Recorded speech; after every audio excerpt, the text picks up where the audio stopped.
에덴 동산에 세 가지 기본법이 있었습니다. 세 가지 기본법이 그 중에 하나가 노동법이었습니다. 창세기 1장 28절 말씀에 하나님이 그들에게 복을 주시며 하나님이 그들에게 이르시되 생육하고 번성하여 땅에 충만하라. 땅을 정복하라.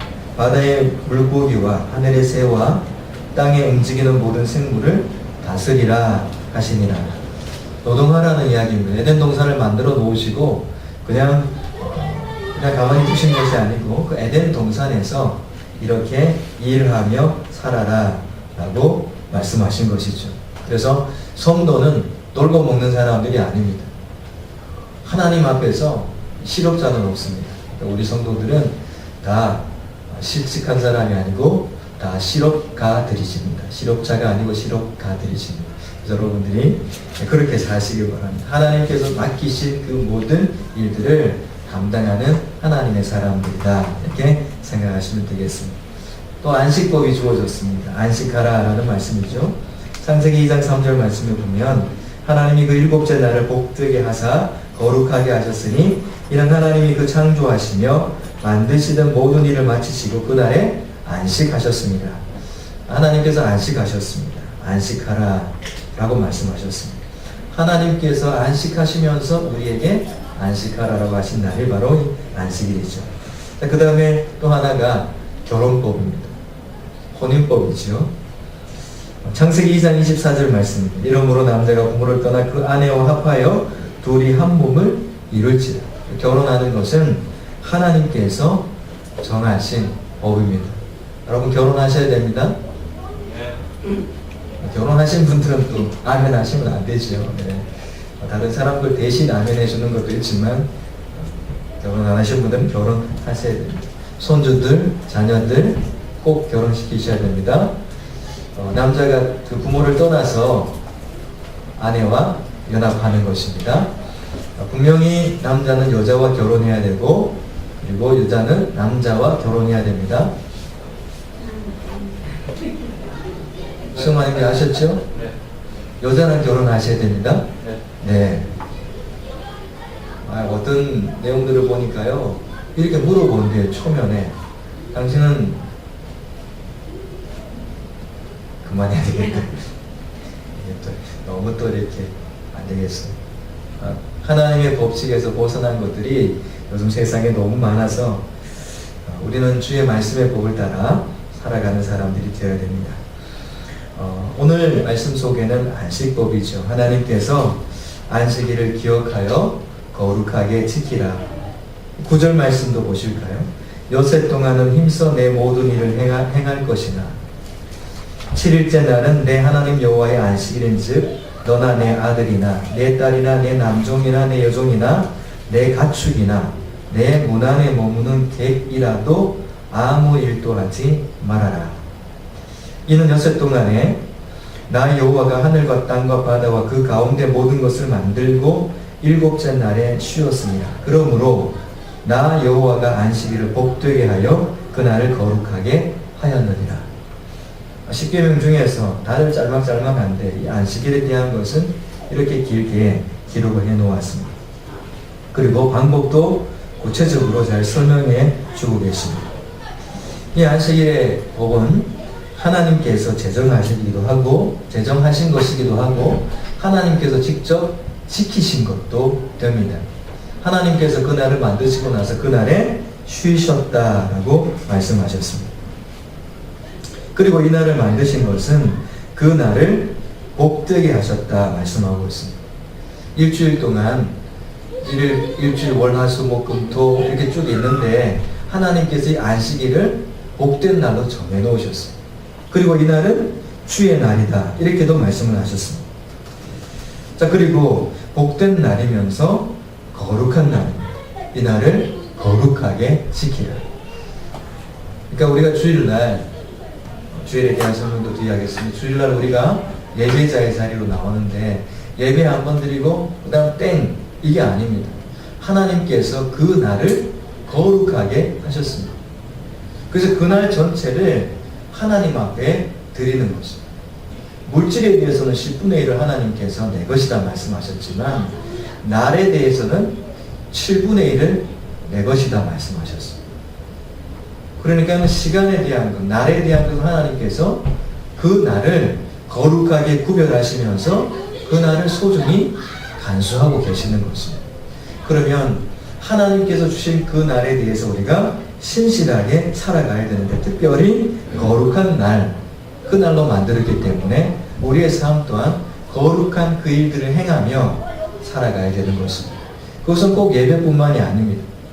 우리가 밥 먹을 때, 설거지 할 때, 또 서로 만났을 때, 뿐만 아니라 집에 갔을 때, 또 왔다 갔다 할 때, 하나님께서 구별하신 날이라는 것을 기억하면서 우리는 그날을 보내야 되는 것입니다. 그래서 과거에는 새벽 예배부터 시작해서 주일을 온전히 지킨다, 주일 성수의 개념을 새벽 예배부터 시작을 해가지고 그 다음에 저녁 예배까지. 그러면 보통 시골에서 저녁 예배가 한 8시쯤 시작이 되지 않습니까? 그럼 마치면 9시예요.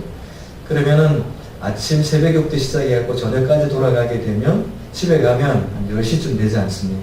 그리고 그 다음날 또 농사지로 새벽에 일어나서 간단 말이죠. 그런 마음과 정신을 가지고 한국교회가 지켜져 왔습니다.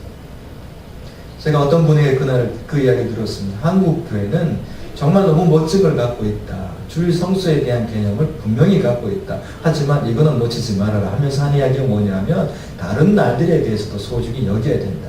이렇게 이야기하는 걸 들었습니다. 주일을 거룩하게 여기는 사람은 똑같습니다. 다른 날들도 소중히 여기는 것이죠. 모든 날이 주님의 날이기 때문에 그렇습니다. 그리고 이렇게 안식일 법을 만들어 주신 것은 주님께 집중하라는 것입니다. 하나님께 집중하라는 것입니다. 너무 많은 것들을 우리는 복잡한 가운데 생각하고 살아가는 것입니다. 그래서 안식일을 지킬 때 8절을 보게 되면 안식일을 기억하여 지키라 이렇게 말씀하십니다. 기억하는 것입니다. 치매 걸리면 안 됩니다. 안식일 잊어버리면 안 됩니다. 많은 사람들이 바빠가지고 너무 바빠서 이 안식일에 대한 개념을 잃어버리고 가장 바쁘게 살아가는 것을 봅니다. 그래서 안식을 기억한다는 것은 우리가 그날 하나님께서 만드신 거룩한 날이니 그날 하나님의 임재 가운데 우리가 나아가 예배하고 주의 이름을 찬양하고 하나님께 영광을 돌리는 날이 되도록 하는 것입니다. 그리고 거룩하게 지킨다는 것은 하나님께서 내가 거룩하니 너희도 거룩하라 그랬습니다. 결국 이 거룩하게 지킨다는 것은 하나님과의 만남이 있을 때에만 가능한 것입니다. 하나님의 임재 가운데 우리 이 예배를 통해서 말씀을 듣든지 아니면 기도를 하든지 찬송을 하든지 아니면 잠잠히 묵상을 하든지 그 가운데 임하여 계신 하나님과의 만남이 있어야 됩니다. 그 예배는 하나님과의 만남이에요. 하나님과의 만남에서 다른 것이 중간에 끼어들면 그것은 하나님을 가로막는 것이기 때문에 떼내야 됩니다. 할 이야기가 굉장히 많으실 겁니다. 일주일 동안 이따가 오랜만에 만났으니까 할 이야기가 얼마나 많겠습니까? 그런데 그 이야기들은 뒤로 하셔야 됩니다. 왜냐하면 거룩하게 만드신 이 날은 하나님을 만나는 날입니다. 그래서 하나님을 내가 어떻게 만날 것인가? 하나님을 만나는 데 있어서 나의 부족 부분은 없는가? 그런 것을 채우고 또 버려야 될 것은 버리면서 하나님께로 가까이 나아가는 것입니다. 그것이 거룩히 지키는 또 하나의 방법인 것입니다. 제일 중요한 의미는 하나님과의 만남을 가져가야 된다는 것이죠. 또 그리고 이 주일을 지키기, 안식일을 지키기 위해서는 9절 말씀이 선행되는 것을 봅니다. 9절 말씀 우리 같이 한번 읽어보실까요? 시작. 여세 동안은 힘써 내 모든 일을 행할 것이다. 여세 동안은 열심히 주어진 사회적인, 가정적인 또 직장과 터전에서 열심히 일하라는 것입니다. 모든 일을 열심히 하는 것입니다. 내 모든 일을 행하라. 내 모든 일을 열심히 행하는 것입니다. 나쁜 일 하면 안 되겠죠. 하지만 내게 주어진 가정의 아내로서의 일, 남편으로서의 일, 직장의 상관으로서의 일, 또 아래 사람으로서의 일, 또 옆집과의 관계에서 해야 될 일, 국가에 해야 될 일, 이런 것들이 있지 않습니까? 동생에게 해야 될 일, 언니에게 해야 될 일, 이런 모든 것들에 대해서 행하라라는 것입니다. 며칠 동안요? 6일 동안. 6일 동안 열심히 그 일들을 하는 것입니다. 충성되이 성실하게 6일을 살아야 됩니다. 그래서 이렇게도 이야기하시는 분이 계십니다. 6일 동안 게으름 피우고 나태하고 적당히 산 사람은 주의를 지킬 그런 자격자가 아니다. 이렇게도 이야기하는 분들도 계십니다. 자, 거룩하게 안식일을 지키는 것처럼 6일 동안 열심히 일하는 것, 그것이 중요한 것입니다. 여러분, 그래서 성도는 게으름 피우면 안 됩니다. 성실해야 됩니다. 사명을 다해야 돼요. 제가 재밌는 이야기를 하나 해드릴게요. 그리스도인들이 회식 자리에 오는 걸 싫어한다고 해요. 왜 그러냐면 술을 안 먹잖아요. 그런데 그것보다 더 속상한 게 뭐냐면 안주를 다 먹는데요. 술 안 먹는 데 있어요. 술은마다 5,000원, 만원 정도 한다고 한 병에 그거 갖고 이제 따라 먹고 있는데, 아이 예수쟁 그 비싼 안주가 얼마씩 합니까, 이런 성도님? 가만히 계십니다. 무슨 의도인지 알고 계세요. 네. 조기 안주 전 혹시 할 때 기억하십니까? 얼마 정도 하죠? 2, 3만 원 정도 한대요. 끊으세요, 이제 그만. 네. 2, 3만 원 정도 한대요. 그러면 아니 와가지고는 술은 안 먹는 데 있으니까 그 비싼 안주를 다 먹는 거예요. 그리고 또 재밌는 이야기를 그분이 하셨는데 이렇게 하셨어요. 다 먹고 그 다음에 다 술이 취하니까 정신이 제일 멀쩡한 사람이 그 사람이니까 슬쩍 나가버린대요. 그게 돈 안 내고 다른 사람은 자기 기분은 내가 낼게 한다는 거죠. 그때 이제 정신이 말짱하니까 후딱 나가버린대요. 이렇게 살면 안 되겠죠. 근데 그렇지 않은 분들도 계세요. 저는 그분의 이야기를 듣고 참 많이 감동을 받았습니다. 이분은 예수를 믿는 사람인데 회식 자리에 이분을 꼭 부른대요. 그러면 회식이 1차에 끝나지 않고 2차, 3차 가지 않습니까? 그러면 막 곤드레 만드레가 되는 겁니다. 근데 이분이 뭐 하냐 하면 술 시중을 다 들어주는 거예요, 옆에서. 그리고 마지막 웩 하면 그것도 해주고, 그리고 다 취했으니까 그분만 있으면 마음껏 마신대요, 사람들이. 왜냐하면 집에 돌아갈 걱정을 안 해도 되니까, 운전해 주니까.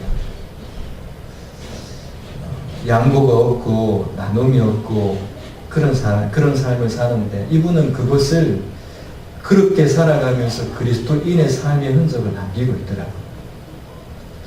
물론 이것이 힘들어서 못하시는 분들도 계십니다. 꼭 그렇게 해야 된다는 것 또한 아닙니다. 하지만 이분이 그 직장 안에서 최고의 대우를 받더라고요. 다 존경하고 다 좋아하고. 이분이 주일날 무슨 급한 일이 생겨서 자기가 당직인데 정말 너무 내가 오늘 중요한 일이 있어서 가야 된다 그러면 얼른 가야 됩니다. 왜 그러냐면 그분들은 빨간 날 놀아야 되는데 대신 이분이 또 빨간 날 또 다 서주는 거예요. 그러니까 얼른 가라는 거예요. 그분들 변할 때 또 이분이 또 당직 서주니까. 그리스도인으로 살아간다는 것, 내가 6일 동안 열심히 살아간다는 것이 뭡니까? 그냥 내 그냥 바운다리 안에 있는 요거 그냥 내 먹고 사는 문제 요거만 하는 게 아니에요. 그리스도인으로서 성령의 열매를 맺고 살아가는 사람으로서의 삶을 6일 동안 살아가는 그 사람이 안식일을 거룩하게 지킬 수 있는 자격자가 된다는 것입니다. 그래서 우리는 게으르면 안 됩니다. 옆에 계신 분에게 이야기해 주십시오. 게으르면 안 됩니다.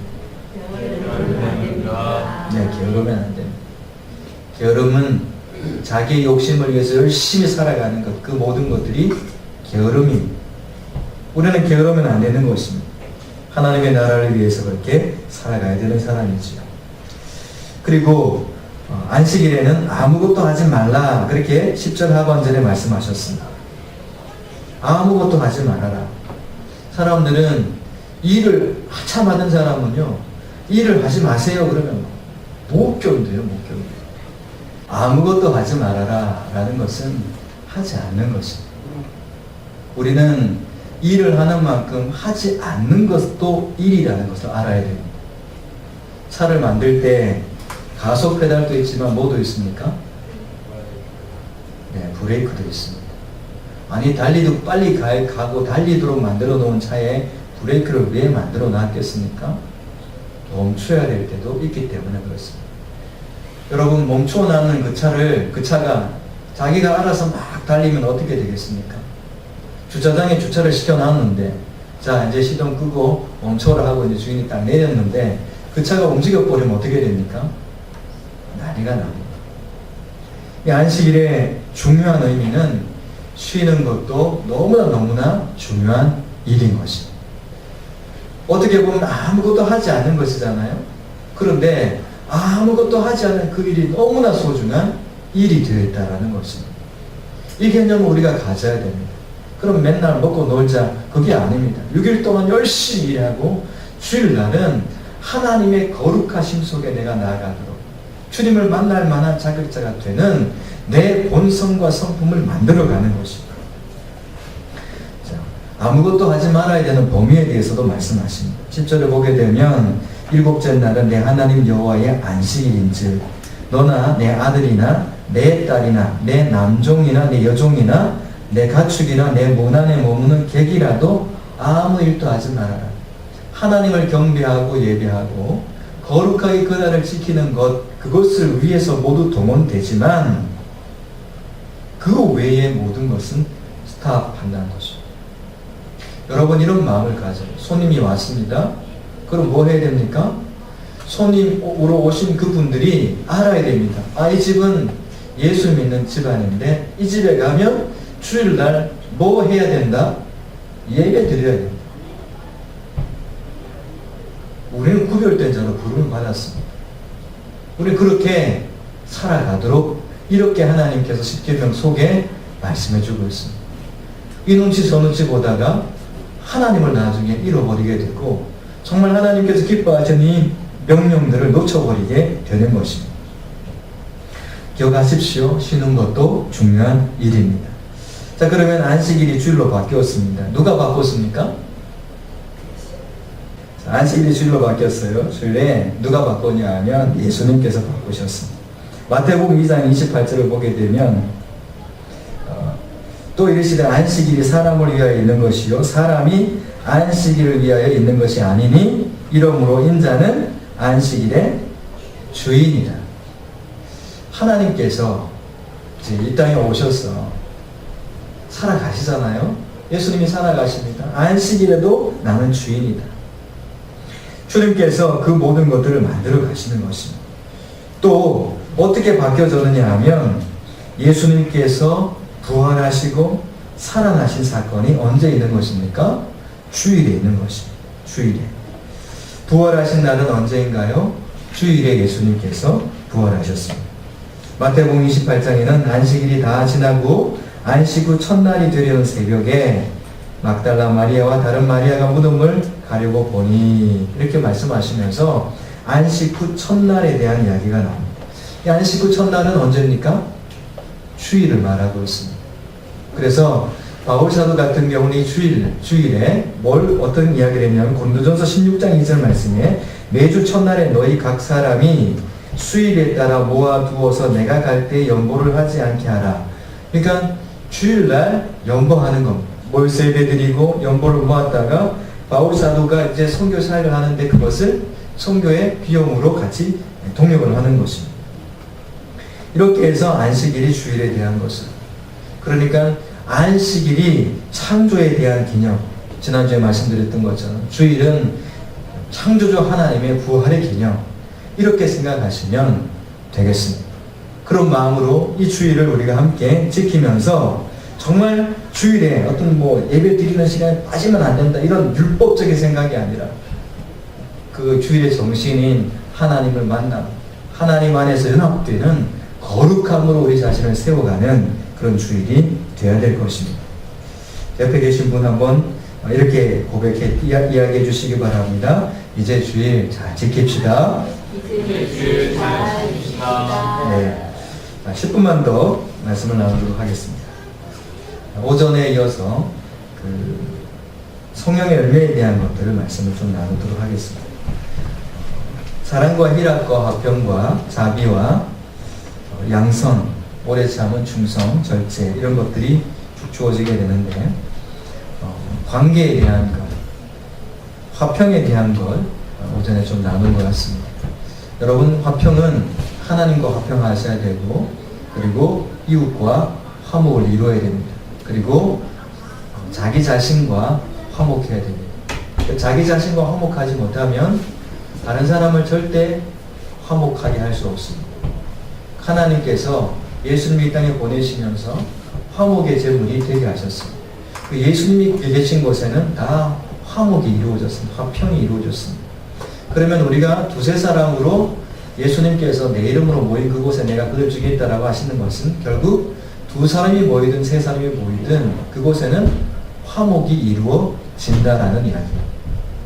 그래서 우리가 화평이 이루어지지 않으면 그 공동체 속에는 하나님께서 기뻐하지 않은 죄악이 들어와 있거나 또 누군가가 과거의 아픔이나 상처로부터 자기를 사랑하지 못하기 때문에 하나님께서 나를 사랑하는 마음으로 나를 바라보지 못하기 때문에 다른 사람을 사랑하지 못하는 것입니다.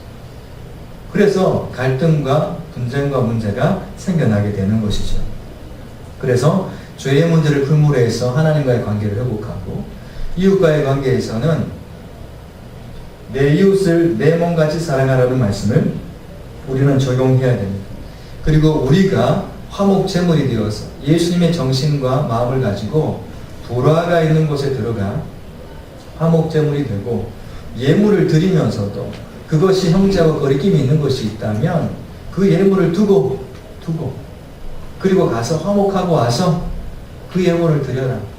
하나님께서는 예물보다도 화목을 더 기뻐하십니다. 그것이 예수님의 정신이고 예수님의 마음이고 이 땅에 오셔서 예수님께서 하셨던 사역입니다. 그래서 이웃과의 관계의 샬롬이라는 것은 이런 그리스도인의 삶을 화평으로 살아가라라는 그런 말씀이기도 합니다. 자, 오래 참음이 있습니다. 오래 참음은 오래 참는 것입니다. 얼마나 참아야 될까요? 네, 오래 참아야 됩니다. 좀 더 오래 참아 볼까요? 네, 오래 참아야 됩니다. 그런데 우리가 예수님을 믿으면 고난이 없어집니까? 예수님을 믿어도 뭐 잘 될 줄 알고 믿었더니 잘 안 되기도 하고요. 뭐 전에나 별반 없이 똑같이 어려움이 있습니다. 그러면 차라리 아이고 믿으면 좋겠다 그런 생각이 드는데 이 초업이 있는 것도 아니란 말입니다. 예수님 오셔야 이게 끝나는데 그래서 할 수 없이 예수님 빨리 오세요. 그 기도도 선뜻 안 나오는 겁니다. 왜냐하면 예수님 빨리 오시면 지금 내가 준비가 안 돼 있는데 어떡하지? 이런 마음이 더 들어서 그런 거죠. 오래 참음이라는 것은 고난을 비껴가고 환난을 이렇게 피해가고 이런 것이 아닙니다. 하나님의 때에 그 모든 것들이 이루어질 때까지 오래 기다리는 것입니다. 견디어내는 것입니다. 견디어내면서 그 열매를 보는 것이죠. 그래서 이 오래 참음이라는 것은 견딜 만한 일이 없을 때는 생겨날 수 없는 열매라는 것입니다. 여러분 견뎌야 되는 것 있지요?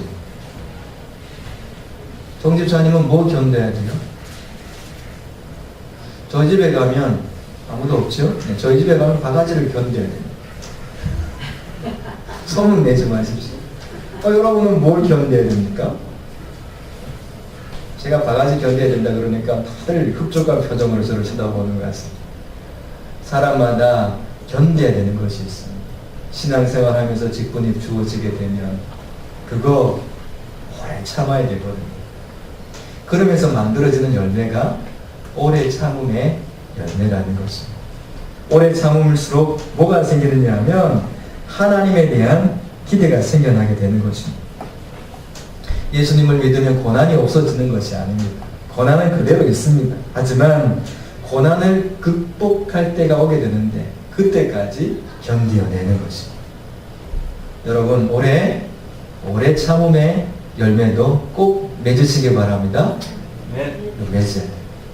참다가 중간에 확 뛰쳐나가면 자기만 속네요. 처음부터 또 다시 해야 돼요. 이게 얼마나 힘든지 몰라요. 꺼진 장작돔이 다시 불 피우려 그러면 얼마나 힘이 든지 몰라요. 자, 붙어 있어야 열매를 맺는 겁니다. 이 오래 참음이라는 것을 견뎌내는 것인데 포도나무 대신 예수님께 가지가 붙어 있는 것입니다. 떨어지면 끝나는 거예요. 뗄감이에요. 붙어 있으면, 붙어 있어도 여전히 떼약볕도 있고, 태풍도 있고, 여러 가지 바람들도 있습니다. 그렇지만 붙어 있을 때 열매가 맺혀지게 되는 것입니다. 예수님을 떠나서는 우리가 아무것도 할 수 없기 때문에 그렇습니다. 자, 자비가 있습니다. 자비는 상대방의 입장이 되어주는 것입니다. 상대방 수준이 되어주는 것입니다. 근데 사람들은 좀 지나고 나면 상대방의 입장을 놓쳐버릴 때가 있습니다. 우리 흔히 하는 속담에서 뭐 시절 모른다 그러지 않습니까? 개구리가 다리가 나오면 올챙이로 수영하고 다녔을 때를 잊어버리는 거죠. 마치 지금 내가 원래인 것처럼 생각해버리는 거. 그래서 올챙이의 모습을 갖고 있는 사람들이 나타나게 되면 이해를 못해요. 저 정도밖에 안 되나? 이렇게 생각하는 것입니다. 자비가 없어서 그렇습니다. 예수님께서 이 땅에 오신 것은 하나님은 자비의 하나님이십니다. 왜 그러냐 하면 우리 인간의 입장에 되어주신 것입니다. 얼마나 아픈지 힘든지 왜 사람들이 죽음을 두려워하는지 핍박과 멸시와 조롱을 받을 때 그때 심정이 어떤지 예수님은 우리 입장이 다 되어주신 것입니다. 이게 자비의 마음이라는 것이죠. 양선은 어떤 것입니까? 양선은 상대방의 명함이 있습니다. 명함이 있는데 이 명함을 바라볼 때 어두운 부분이 있습니다. 사람마다 부정적이고 연약하고 어두운 부분이 있습니다. 그런 것을 들추는 것은 육체의 소욕이지만 그것을 이렇게 묻어두고 그 사람이 가지고 있는 좋은 점, 그 사람이 가지고 있는 좋은 점이 있습니다. 그걸 자꾸 부각시켜 주는 겁니다. 어떤 사람은 자신의 단점 고치려다가 평생을 다 허비해버리는 사람들도 있습니다. 그 약함을 하나님이 만드셨다라고 하는데도 그거 약함을 자꾸 바꾸려고 해요. 우리는 약함을 바꾸는 게 아니고 약할 때 주님을 의지하는 법을 배워야 됩니다. 그것으로 약함을 커버하는 것이고요. 그리고 우리에게 주신 강점은 약한 사람들, 연약한 사람들 도우라고 주신 것입니다. 그러면 그 사람의 강점이 뭔지를 자꾸 이렇게 부각시켜 주시는 거예요. 잘 못하는 것 가운데서도 그래도 몇 가지 잘하면 다 성적표 받아왔는데 다 그냥 가로 왔어요. 가로 왔는데 하나 양이 왔어요. 네. 가는 길에 양이 한 마리 뜬 거예요. 아버지가 그 성적표 보고 애야 넌 정말 이 공부는 너무 잘하는구나. 정말 여기에 특별한 은혜가 은사가 있는가 보다. 다 가는데 그거 하나에 양 맞았다. 애가 가 때문에 주눅 들어있던 아이가 양 맞은 거 칭찬해 주니까 애가 감격하는 것 아니겠습니까? 용기를 갖는 것입니다. 그런 아이는 앞으로 잘 될 것 아니겠습니까? 우리 인생이 따지고 보면 다 갑니다. 가. 그러다 어쩌다가 한번 열받아가지고 하나 잘하면 칭찬해 주세요. 옆에 계신 분에게 연습 한번 하십시오. 아이 멋지십니다. 자 이렇게 한번 하죠. 그 일 참 잘했습니다. 네, 참 잘했습니다. 이게 잘 안 돼요. 표현이 잘 안 돼요. 자비의 사람은 또 양선의 사람은 그것을 표현합니다. 상대방의 편에 서보기도 하고 입장을 고려해 보기도 하면서 그 마음을 갖게 됩니다. 오죽했으면 그런 마음이 들겠나. 그리고 그러면서 그래도 이 사람한테는 잘하는 게 있지 하면서 칭찬해 주는 것입니다. 충성이라는 것은요 좌로나 우로나 치우치지 않는 것. 그럼 좌로나 우로나 치우치지 않으려면 중심이 있어야 되잖아요. 그 중심은 뭘까요? 중심은 바로 예수님을 중심으로 삼는 것입니다. 예수님을 중심으로 삼고 한결같은 마음으로 달려가는 것. 좀 때로는 고지식해 보이기도 합니다. 사람이 정말 이렇게까지 할 필요가 있나 싶을 정도로. 하지만 그것이 예수님의 뜻 가운데 되어지는 것이라면 한결같이 나가는 것. 그것이 충성이에요. 그렇게 보일 때 있습니다. 고지식하게. 근데 그것이 충성됨의 한 모습이다라는 것입니다. 그리고 온유는 두 가지가 있습니다. 사람에 대한 것과 하나님에 대한 것이 있습니다. 사람에 대한 것은 좀 이렇게 사람이 냉소적인 것이 있습니다. 사람마다 다 그런 게 있어요. 차가운 부분이 있습니다. 근데 그 부분에서 부드러워지는 것입니다. 딱딱하면서 부드러워지는 것입니다. 관계 속에서 왜 자꾸만 이렇게 그런 게 생기느냐 하면 이 부드러움이 사라져서 그렇습니다. 물론 이 온유의 뜻은 이것만이 아닙니다. 다음에 좀 더 이 부분들을 구체적으로 말씀을 나누겠습니다만 온유 의미 중에는 부드러움이 있습니다. 여러분 부드러움으로 나가야 됩니다. 경직되어서 막 이거 아니면 안 돼! 이거는 아닙니다. 이거는 우리가 하나님 앞에서 예수님의 은혜 가운데 성령의 열매가 주어지게 되면 부드러움 이런 마음들이 생겨나게 됩니다. 타협하는 것하고 틀립니다, 여러분. 아니 싸우기 싫으니까 그냥 적당하게 타협이나 하자. 그건 아닙니다. 온유는 그런 의미가 아닙니다. 사람 사이에서 이 온유함이라는 것은 대단히 중요합니다. 특별히 관계를 맺어가는 데 있어서 대단히 중요하고 또 온유와 함께 등장하는 것이 겸손입니다. 겸손은 뭔가요? 자신을 하나님 앞에 낮추는 것입니다.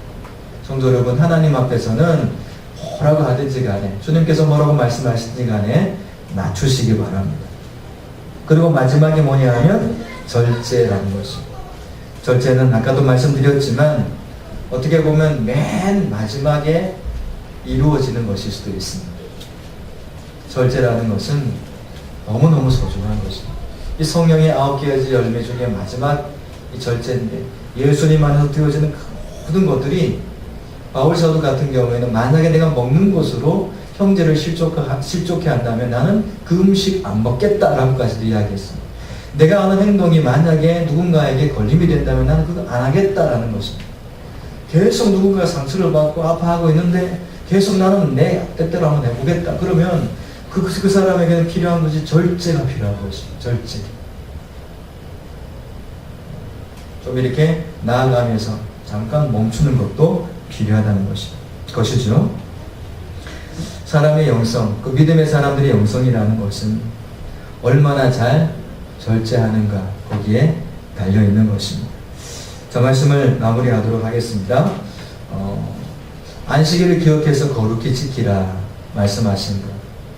그냥 내가 예배 한번 드리고 그것이 안식일을 지킨 것이다. 주일을 성수한 것이다 라는 생각을 버려야 됩니다. 아침부터 저녁까지 수없이 많은 예배를 드렸다. 그것이 주일을 지킨 것이 아닙니다.